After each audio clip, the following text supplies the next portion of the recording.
Bonjour à tous et bienvenue à Shell dans le cadre du confinement et de Shell chez vous qui nous accueille à nouveau aujourd'hui pour vous présenter, donc c'est une présentation sur le café, une conférence sur le café qui va donc faire suite à la précédente qui était sur le cacao dans ce cycle qui s'appelle café, thé, chocolat avec ou sans sucre. Et aujourd'hui, je vais vous parler brièvement, mais je vais vous parler un peu de cette histoire qui va se passer à travers aujourd'hui, vous ouvrez un sachet de café, vous le mettez dans votre machine, vous obtenez un café. Eh bien, je vais vous raconter ce qui se passe entre le grain de café, entre le plant de caféier et ce café que vous allez déguster chez vous et que tout Français déguste à peu près à l'échelle de plus de 6 kilos par an et par personne. Donc on reprend ce cycle, deuxième partie, café, thé, chocolat ou cacao, avec ou sans sucre, et aujourd'hui le café. Et vous voyez donc apparaître ici sur cette image ce qu'on appelle des cerises de café. C'est le fruit du caféier, et c'est à partir de ce fruit que va se dérouler toute une histoire qui va nous amener au café, une boisson qui s'est démocratisée, tout comme le cacao la dernière fois, au XIXe siècle. Voilà. Pays d'origine. Eh bien, je ne vous apprendrai rien en vous disant que le pays d'origine des caféiers, où l'homme les a trouvés pour la première fois, c'est l'Afrique, on y reviendra. Et on va regarder un petit peu à travers cette cerise de café qu'on ne regarde jamais en vrai puisqu'on ne la voit pas dans son sac lorsqu'on achète du café. Cette cerise, c'est un fruit, une drupe, à l'intérieur, il y a deux graines. Voilà. Et ces deux graines, lorsqu'on la coupe, on peut les voir apparaître, elles sont blanches, donc elles n'ont pas encore la couleur du café, les voilà dans la paume d'une main, et la voilà, cette graine, une fois torréfiée, avec cette fente qui passe à travers le grain de café, qui est sa marque de fabrique, on peut dire qu'on appelle le hill, et qui permet de différencier les différentes variétés de café. Alors ce qu'il faut savoir, c'est que le café, tout comme le cacao, contient de la caféine, et c'est une substance psychoactive, je vous apprendrai rien non plus, c'est la substance psychoactive la plus consommée au monde et qui n'est interdite par aucun État ni par aucune religion.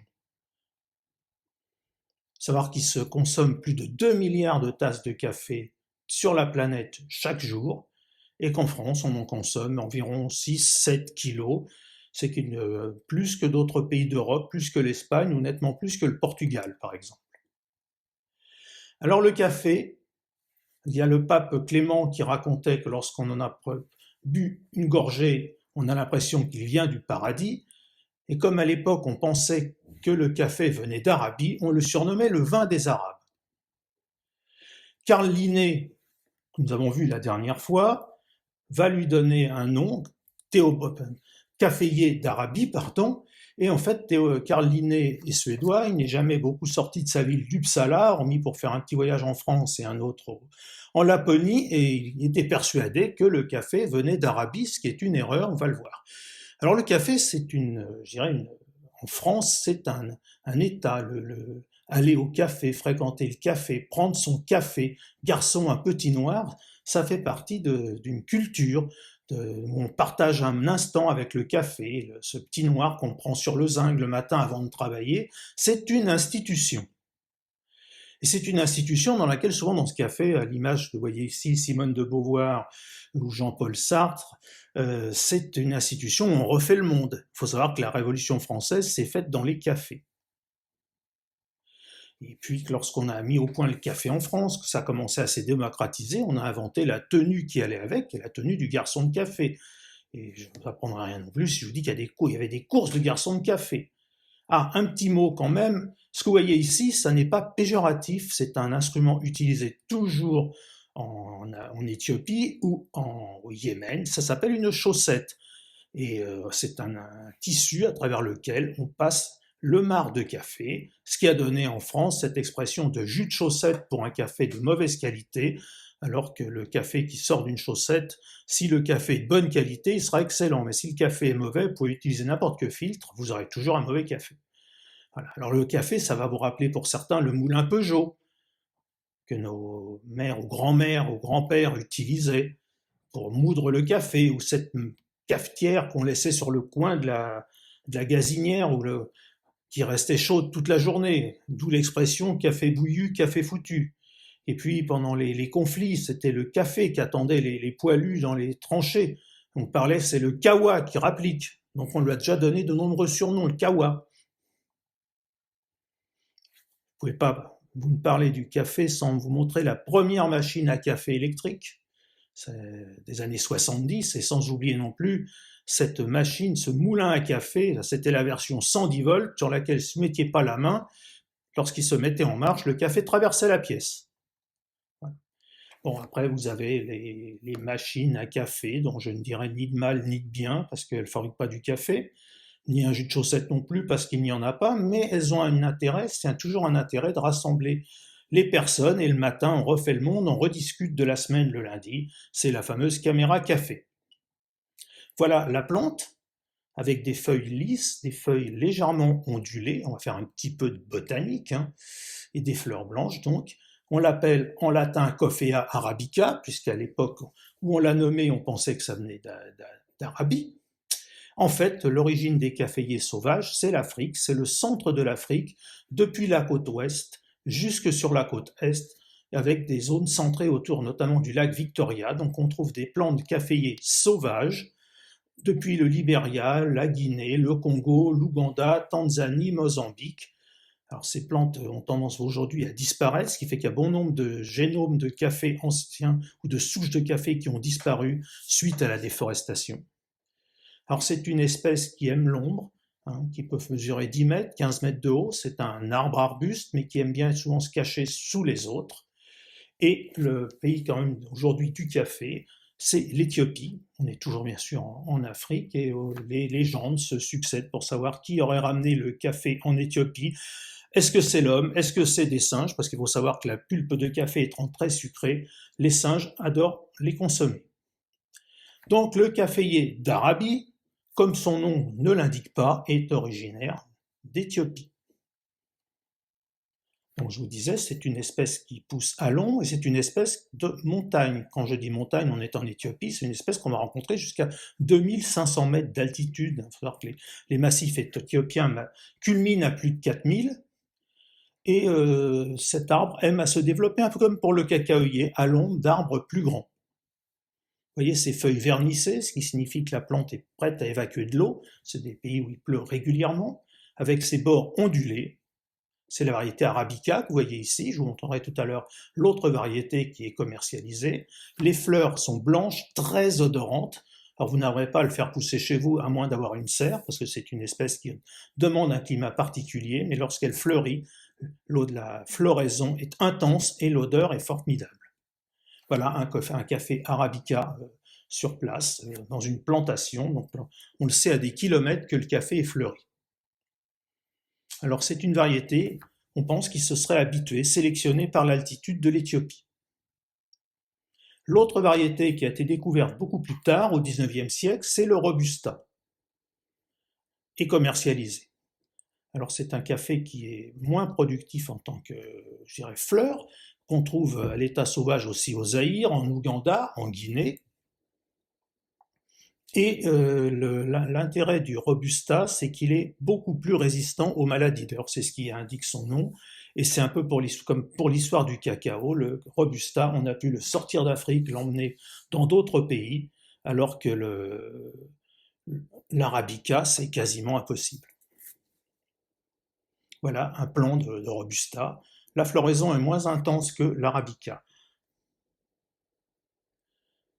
Alors, la différence aussi entre les deux, c'est que le Robusta contient 2 fois plus, voire 3 fois plus de caféine que l'Arabica. On dit 4% à peu près pour le Robusta, c'est-à-dire 4 grammes pour 100 grammes de café séché, alors que l'Arabica en contient entre 0,8 et 1,4%. Voilà nos deux cafés, à la même échelle, positionnés l'un à côté de l'autre. À gauche, vous avez l'Arabica, avec une graine allongée, lisse, et à droite, le Robusta, avec une graine courte et ronde.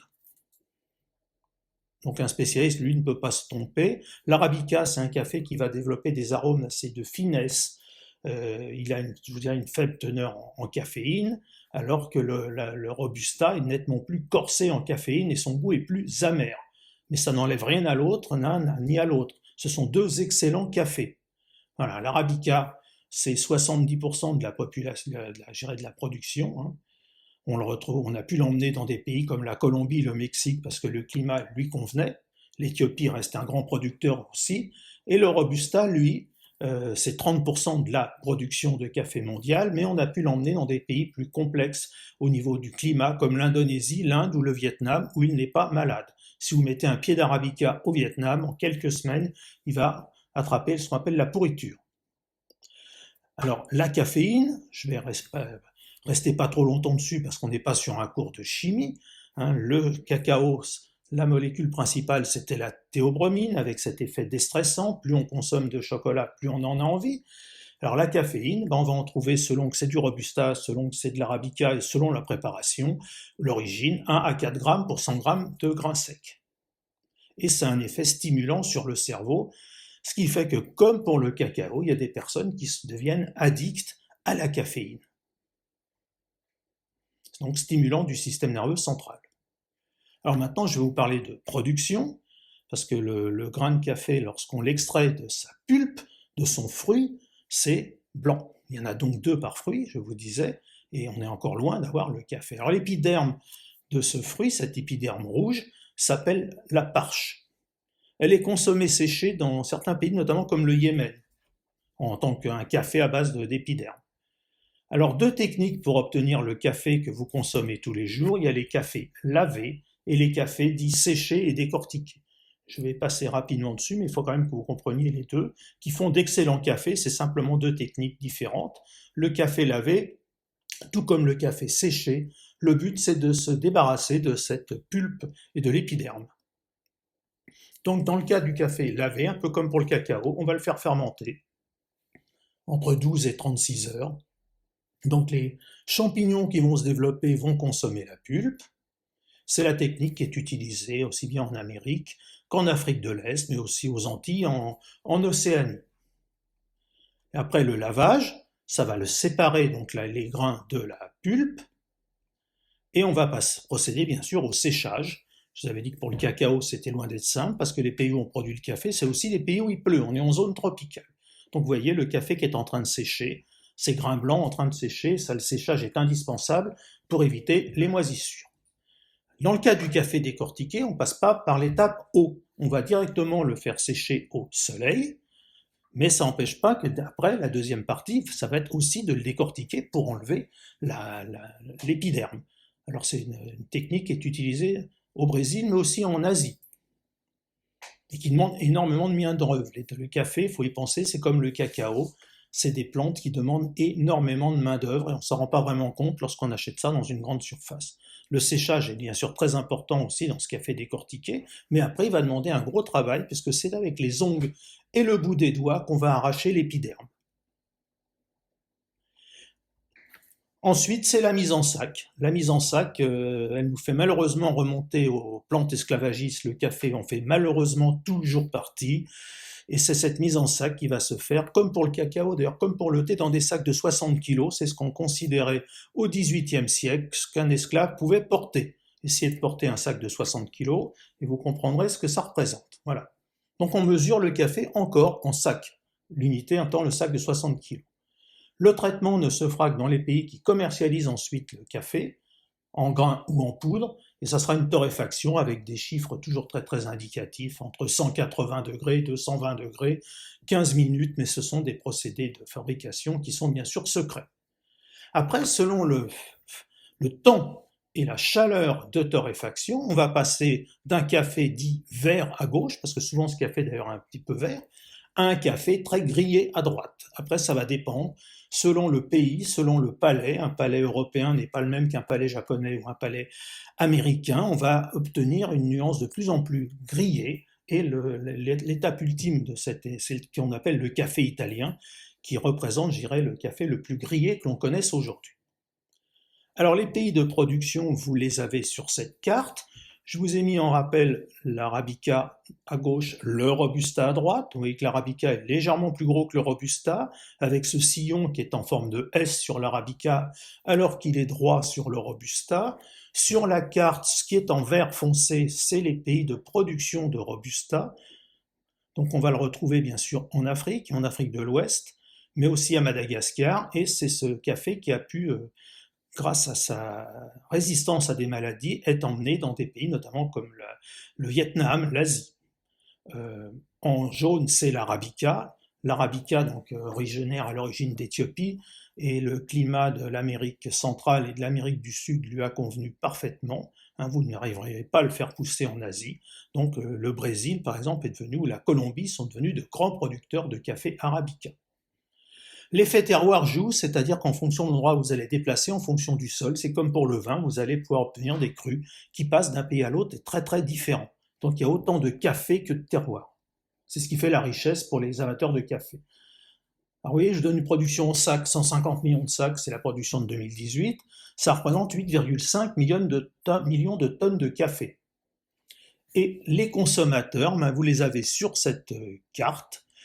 Vous comprendrez que lorsque c'est en gris, ça n'est pas renseigné, mais vous verrez, quand on verra la semaine prochaine le thé, regardez la Chine qui apparaît en vert, plus le pays est vert, moins il consomme de café, et vous voyez comme des pays comme la Chine ou l'Australie ou la Nouvelle-Zélande ne sont pas des consommateurs de café, tout comme le Chili. En revanche, les grands pays consommateurs de café, plus la couleur est foncée, plus elle est rouge, plus elle est noire. Vous trouvez les États-Unis, bien sûr le Canada, mais la France, et l'Italie, bien entendu, qui est un grand pays consommateur de café. Vous remarquerez au passage que le Portugal n'a pas une grande consommation de café, à la différence de son voisin espagnol. Arabica et Robusta se répartissent sur ces deux camemberts. Vous verrez que sur l'image, le Brésil représente 45% de la production mondiale d'Arabica, alors que sur la diapo de droite, le Vietnam représente quant à lui près de 40% de la production mondiale de Robusta.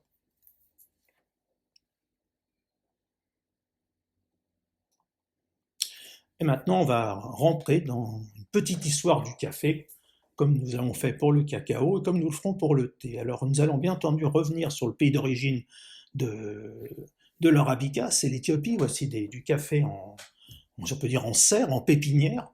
C'est un patrimoine en Éthiopie, ils l'appellent l'or noir, c'est vraiment leur patrimoine, leur fierté. Là-bas, ils l'appellent Kafa, Kefa, c'est ce qui d'ailleurs sera à l'origine du nom café, ou Kawa. Et c'est un pays qui est très fier de sa production de café. C'est leur fierté. Et on remonte dans l'histoire des anciennes tribus d'Éthiopie, qui étaient des chasseurs-cueilleurs, il y a 3000 ans, qui se faisaient la guerre dans des clans tribaux. Et on a pu faire après des fouilles s'apercevoir qu'il y a déjà 3000 ans, les Oromos, qui est une tribu interne à l'Éthiopie, pilaient déjà le café cru dans la graisse pour s'en nourrir.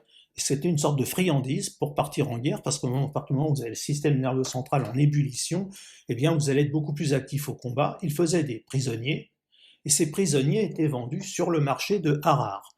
Alors Harar, c'est une ville du nord-est de l'Éthiopie, c'est la deuxième capitale sainte de l'islam après la Mecque, et si vous allez faire un tour à Harar, c'est une ancienne plaque tournante du café.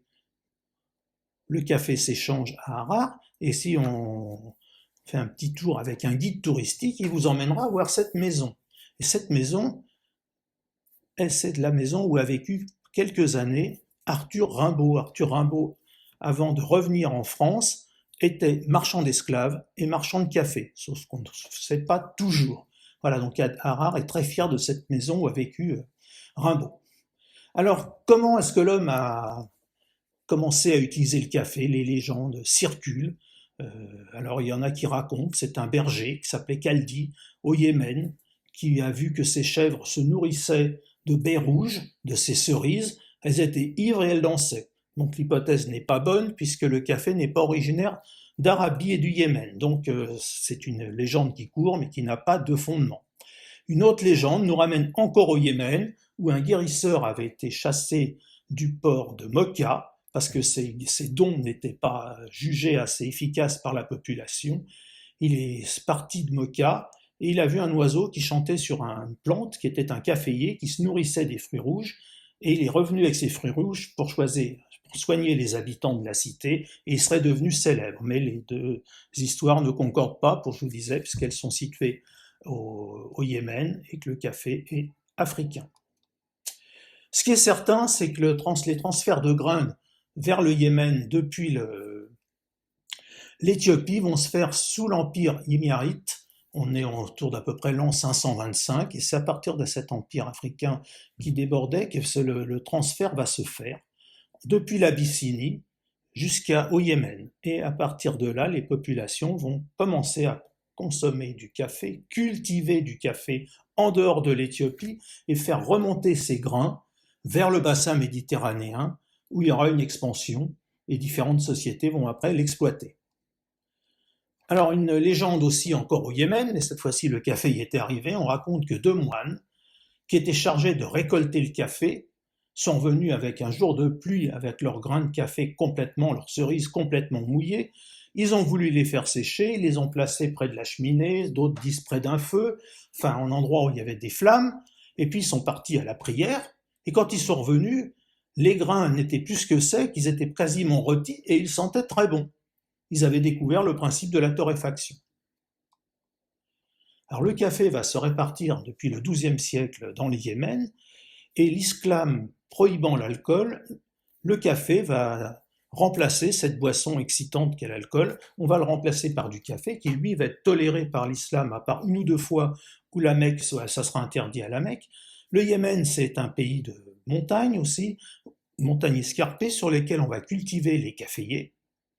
Et le trafic du café, l'échange, se fait par le port de Mocha sur la mer Rouge. Et site qui excite à l'époque de nombreuses convoitises, parce que tout le monde voudrait le café des Arabes, le vin des Arabes. Le café va partir vers la Mecque, bien sûr, vers Médine, le pèlerinage du Hadj, où on consomme du café. Et depuis la Mecque, lorsque vous avez été faire le pèlerinage, les fidèles repartent avec du café, aussi bien en direction de l'Europe qu'en direction de l'Asie. C'est comme ça que le café va partir sur l'Inde et va se répandre dans tout l'ancien monde. Je vous disais que ça excitait les convoitises. Les Hollandais vont un jour faire le siège de Mocha, on est en 1616, ils vont attaquer le port, piller les entrepôts, voler des sacs de café, voler des plantes caféiers et des graines. Et ils vont l'emmener, ce café, dans leur colonie de l'époque qui est Ceylan. Ça leur portera pas bonheur parce que le café n'a pas résisté au climat de Ceylan. Mais on commence à voir apparaître dès cette époque-là des phénomènes qu'on appelle aujourd'hui des biopiratages. On vole. L'empire qui va prendre le contrôle du café à partir du XIV-XVe siècle, c'est l'empire ottoman. Les Ottomans, bien sûr, sont musulmans, vont faire le pèlerinage à la Mecque et ils vont emmener le café en Perse dans leur empire, et peu à peu, l'empire ottoman va devenir la plaque tournante du café. Les premières maisons de café vont ouvrir à Constantinople au milieu du XVIe siècle, en 1554. L'Empire ottoman a le monopole, et c'est une époque où l'Empire ottoman est en pleine expansion, et ça fait plusieurs fois que l'Empire ottoman, nous sommes maintenant au XVIIe siècle, essaye de prendre sa rivale voisine et ennemie, la ville de Vienne. Il y a eu plusieurs tentatives du siège de la ville de Vienne. En 1683, le siège est pratiquement prêt à aboutir, la ville a tombé, les armées ottomanes encerclent la ville de Vienne, et c'est grâce à un espion de l'armée polonaise qui parlait une dizaine de langues, dont le turc, donc l'ottoman, c'est bien sûr le polonais, mais aussi d'autres langues, le roumain. Il s'appelle Gorg Franz Kolswinski. Alors je ne sais pas si je le prononce bien, mais c'est pas grave. Il va se déguiser comme les armées ottomanes, traverser les lignes et aller informer le roi les armées, je dirais, qui venaient aider Vienne. Il y avait le duc de Lorraine, mais il y avait aussi la Pologne, de l'état du siège, et à ce moment-là, ça va déclencher l'offensive du roi de Pologne, Jean III, qui va charger les troupes ottomanes avec des cavaliers dont l'armure, sur le dos de l'armure, il y a ces empennages avec des ailes, ce qui fait que ces cavaliers font peur, et ils vont disperser les troupes ottomanes et faire tomber le siège. Vienne est sauvée grâce à ce petit bonhomme. Et les Turcs sont partis, ils ont laissé des centaines de dromadaires, tout leur matériel, leurs canons, et ils ont laissé des sacs de café. Et les Viennois se retrouvent avec ces sacs de café. Qu'est-ce qu'on va en faire? Et c'est toujours cet espion, Kolchitsky, qui lui va avoir une idée. Il dit, les Ottomans le font griller, on va faire pareil. Comme c'est un héros, on va lui offrir un domicile pour fabriquer sa machine à café, qui est la bouteille bleue, qui existe toujours dans la ville de Vienne. Et pour la petite histoire, il va rester habillé en ottoman pour garder le folklore régional. Et tout le monde se bat dans son échoppe pour venir déguster du café qui venait de l'Empire ottoman, du café turc. Lui-même est habillé en turc, vend son café, et toute la ville de Vienne veut du café. Aujourd'hui, ce monsieur a sa rue, sa statue à plusieurs endroits dans la ville, c'est devenu un héros national, le héros qui a volé le café aux Turcs. Dans la foulée, un boulanger viennois, Peter Wander, va fabriquer des Pfizer, sauf que ces Pfizer, au lieu de les laisser droits, il va les replier en forme de croissant, par moquerie, sur le croissant arabe, voilà, de l'islam. Et ça va devenir comme ça que cette viennoiserie en forme de croissant est née à Vienne et va diffuser à travers l'Europe, et notamment avec Marie-Antoinette, qui l'emmène à la cour de France. Vienne vient d'inventer le petit déjeuner continental. Un café, des croissants. Mais ça ne va pas s'arrêter là, parce que déjà toute l'Europe veut du café, c'est là où on va commencer à voir les grands établissements à Vienne qui vont s'ouvrir, qui vont pas servir que du café. Mais la Sublime Porte va aussi mettre au point une boisson qui n'est pas d'origine italienne, c'est le Cappucciner, qui va devenir un cappuccino. Ce sorte de café où on met du lait, où on rajoute de la poudre de chocolat, qui n'a pas succombé dans un café à Vienne, où toutes les pâtisseries. Alors le café et les cafés se répondent dans l'Europe. Les Anglais vont ouvrir le premier café. Le premier qui ouvre un café à Londres, c'est un certain monsieur Lloyd. Alors dans son café, on déguste du café, mais il a installé sur les murs des ardoises. On est au bord de la Tamise. Sur les bateaux, on sait quel bateau part pour le Nouveau Monde ou pour l'Asie avec un chargement. Et Lloyd va s'amuser à faire des paris. Les gens parient si la cargaison arrivera complète, en état, si elle est arraisonnée par des pirates, si elle est coulée, s'il y a une tempête. Et les gens mettent des paris, misent de l'argent, et certains remportent la mise. Et peu à peu, M. Lloyd va s'enrichir, et à force de faire des paris sur les bateaux et les compagnies, il a tellement d'argent qu'il va se mettre à assurer. Et c'est ainsi d'un café, ce monsieur va devenir assureur des grandes compagnies maritimes. C'est la fameuse Lloyd, que tout le monde connaît aujourd'hui, cette succursale qui est à l'origine à Londres et qui a assuré notamment des bateaux ou d'autres compagnies. C'est elle qui a failli couler en même temps que le Titanic lorsque le Titanic a coulé, mais elle est née dans un café, la Lloyd. Voilà. Donc le café va faire croître les richesses. On y refait le monde. Des journaux vont naître dans des cafés comme le Tetler. C'est devenu une machine à se rencontrer. Et l'Empire ottoman n'a pas, bien sûr, a perdu Vienne, mais n'a pas perdu son prestige et son lobbying auprès des cours européennes. Et l'Empire ottoman va arriver à la cour de Louis XIV, un ambassadeur du sultan Mehmed IV, celui-là même qui a perdu la bataille contre Vienne. L'ambassadeur arrive et va proposer le café à Louis XIV.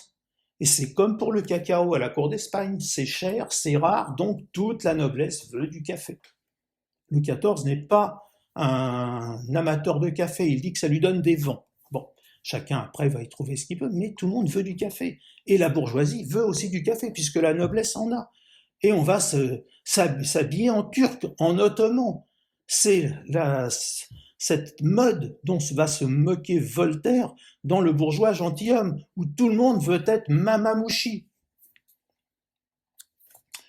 Et les cafés s'ouvrent à Paris, et on va bien sûr les filtrer, comme dans le monde arabe, comme en Éthiopie, dans une chaussette en tissu. Un des cafés célèbres qui est resté à Paris, c'est le Procope, qui va être ouvert par un Italien, Procopé, Procopio, et c'est dans ce café que vont se réunir les Lumières, de Diderot à d'Alembert, en passant par Voltaire, même si Voltaire n'est pas un grand assidu, parce qu'il a passé plus de temps en exil à la cour de Prusse, mais on refait le monde dans ces cafés, et l'élite prépare ce qui va devenir la Révolution, et on commence à faire des services de café dans les rues. La France et les Européens, les autres pays européens vont utiliser les Antilles comme base pour fabriquer le café. Et bien entendu, c'est l'esclavage, ça va être ce qui va se répandre aux Antilles pour les plantations de café. Les Français sont en Guadeloupe, en Martinique, à Saint-Domingue. Les Espagnols, c'est Porto Rico, plus tard c'est Cuba, la Colombie et le Venezuela. Les Anglais ont leur île à sucre, ils vont avoir leur île à café, c'est la Jamaïque, où ils produisent toujours aujourd'hui un café qui s'appelle le Blue Mountain, dont le kilo se négocie plus de 2000 $.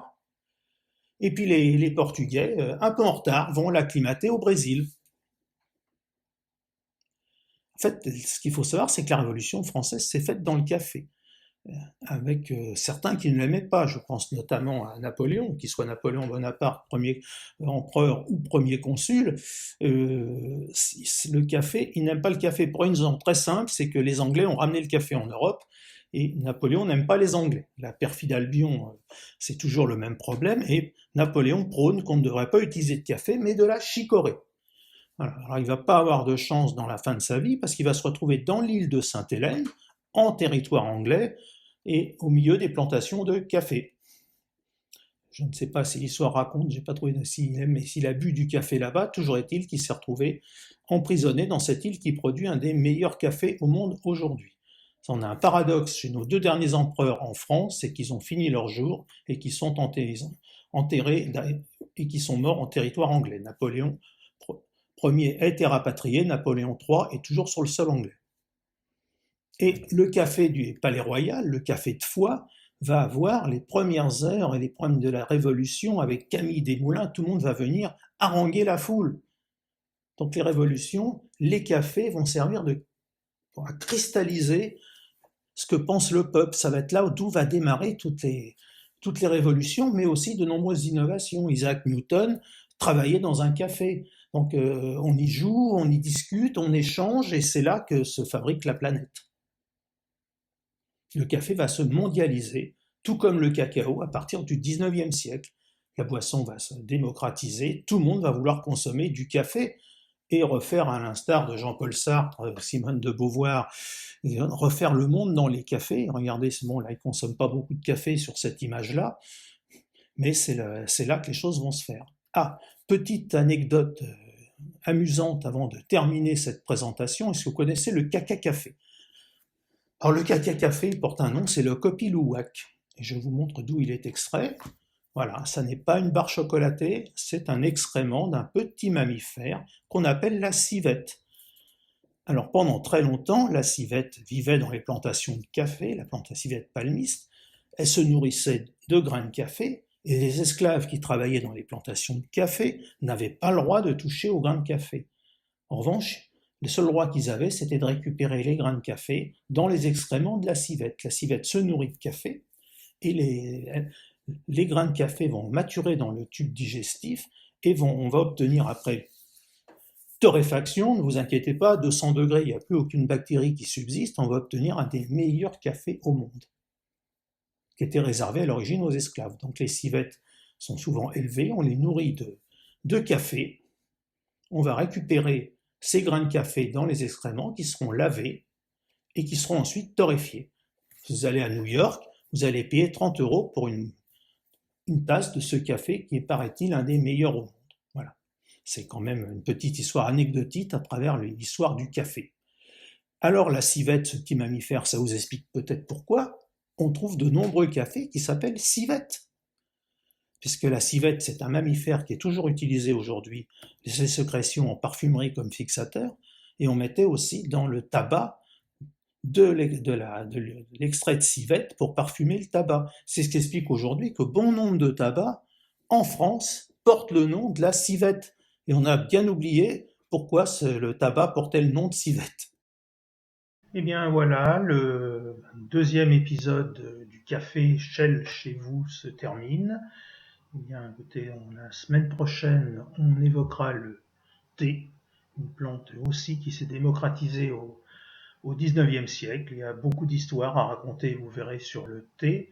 Et déjà, la première, c'est que dans le thé, il n'y a pas de théine, mais de la caféine, tout comme pour le cacao et pour le café. Voilà, en tout cas, un grand merci pour votre attention. Je vais maintenant déguster ma tasse de café, et bien sûr avec un œuf en chocolat, parce que pas de sucre dans le café, mais toujours du chocolat. Voilà, merci à vous.